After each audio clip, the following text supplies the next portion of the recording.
ଆମରଣ ଅନଶନରେ ବସିଲେ ପୂର୍ବତନ ବିଧାୟକ ସ୍ୱରୂପ କୁମାର ଦାସଙ୍କ ସମେତ 16 ଜଣ। ପୂର୍ବତନ ମୁଖ୍ୟମନ୍ତ୍ରୀ ନବୀନ ପଟ୍ଟନାୟକଙ୍କ ସମୟରେ ବାଲେଶ୍ୱର ସଦର ନିର୍ବାଚନ ମଣ୍ଡଳୀର ସର୍ବାଙ୍ଗୀନ ଉନ୍ନତି ପାଇଁ ଆରମ୍ଭ ହୋଇଥିବା କାର୍ଯ୍ୟକୁ ବନ୍ଦ କରାଯିବା ପ୍ରତିବାଦରେ ସଦର ବିଜେଡି ପକ୍ଷରୁ ପୂର୍ବତନ ବିଧାୟକ ସ୍ୱରୂପ ଦାସଙ୍କ ନେତୃତ୍ୱରେ ଗତ ନଭେମ୍ବର 19 ତାରିଖରୁ ଆରମ୍ଭ ହୋଇଥିବା ଦିବାରାତ୍ର ଗଣଧାରଣା ପରେ 22 ତାରିଖ ଦିବା 10 ଘଟିକା ଠାରୁ ସଦର ବ୍ଲକ ପରିସରରେ ପୂର୍ବତନ ବିଧାୟକ ସ୍ୱରୂପ ଦାସଙ୍କ ନେତୃତ୍ୱରେ ସର୍ବମୋଟ 17 ଜଣ ସରପଞ୍ଚ ସମିତି ସଭ୍ୟ କାଉନସିଲର ଏବଂ ଅନ୍ୟାନ୍ୟ ନେତୃବୃନ୍ଦ ଆମରଣ ଅନଶନରେ ବସିଛନ୍ତି। ଇତିମଧ୍ୟରେ 10 ଘଣ୍ଟା ଅତିକ୍ରମ ହୋଇଥିଲେ ମଧ୍ୟ ପ୍ରଶାସନ ତରଫରୁ ଏଯାଏ କୌଣସି ତତ୍ପରତା ପ୍ରକାଶ ପାଇନାହିଁ। ଅପରପକ୍ଷେ ଏହି ଅନଶନକୁ ନୈତିକ ସମର୍ଥନ ଦେବା ପାଇଁ ଭୋଗରାଇର ବିଧାୟକ ଗୌତମ ବୁଦ୍ଧ ଦାସ ଏବଂ ନୀଳଗିରିର ପ୍ରାକ୍ତନ ବିଧାୟକ ସୁକାନ୍ତ ନାୟକ ପ୍ରମୁଖ ଅନଶନ ସ୍ଥଳରେ ପହଞ୍ଚି ନବୀନ ବାବୁଙ୍କ ମୁଖ୍ୟମନ୍ତ୍ରୀତ୍ୱ ସମୟରେ ରାଜ୍ୟକୁ ବିକାଶ ଚରମ ସୀମାରେ ପହଞ୍ଚାଇଥିବା ବେଳେ ମାତ୍ର 5 ମାସ ମଧ୍ୟରେ ରାଜ୍ୟ ତଳିତଳାନ୍ତ ହୋଇସାରିଲାଣି। ସାମଗ୍ରିକ ବିକାଶରେ ସ୍ଥାନୀୟ ବିଜେପି ବିଧାୟକ ଅନ୍ତରାୟ ସୃଷ୍ଟି କରୁଥିବା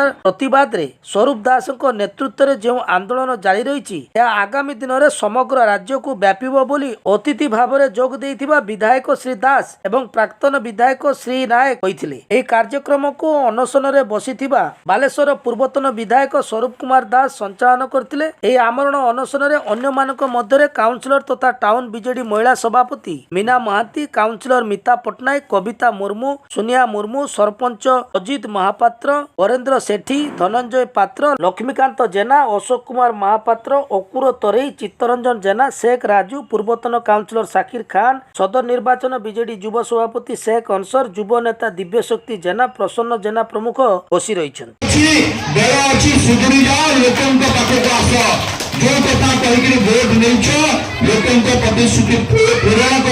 पालन कर लोकन पाखे लोकन सरकार जब निजक पहुंच लोकन काम कर जदि पुराना सरकार बोली भाविक नवीन सरकार जहाँ तो आइडिया नवीन सरकार आपको देती करदे भी आप लोक खुश हे कि आप करने प्रस्तुत नहते कारण आप भावुं नवीन पट्टनायक ना नहीं आगे आपको कहीदेक चाहे नवीन पट्टनायक ना लोकंर हृदय लिखाई अच्छी 4.5 कोटी ओडिया हृदय नवीन पट्टनायक अच्छा आप जिते चेष्टा कले भी हृदय लोभे पारे ना इतिहास लोभे पारे ना फलक लिभे इतिहास लोभे पारे ना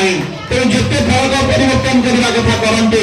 जिते रंग परिवर्तन करने कथा करतु जिते साइनबोर्ड बदलवा कथा बदल दिंतु नवीन पट्टनायक सेमती लोकों हृदय रे रही आगामी दिन में सेमती रही। आपण मैंने गत 3 दिन धरी सदर निर्वाचन मंडल मुकर्ता मैंने मैंने शांतिपूर्ण भाव सहयोग 3 दिन धरी गणधारण आम भाई सरकार मुख्यमंत्री जो अनुदान प्रदान करते कमिटी मैंने कम करते क्लियर करेंगे कमिटी मैंने जो कमिटी को आगू सहयोग करेंगे गत काली महोदय थे तो निर्देश विद्रोह करने किंतु पर्यंत से समय चाहूँ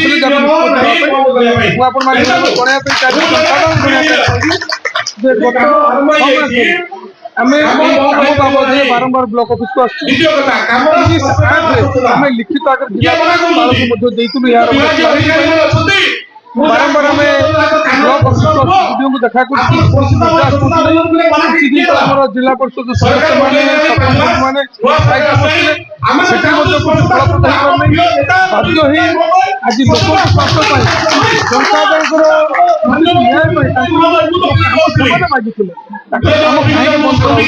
गतकाली पीडी सरकार कम बंद कर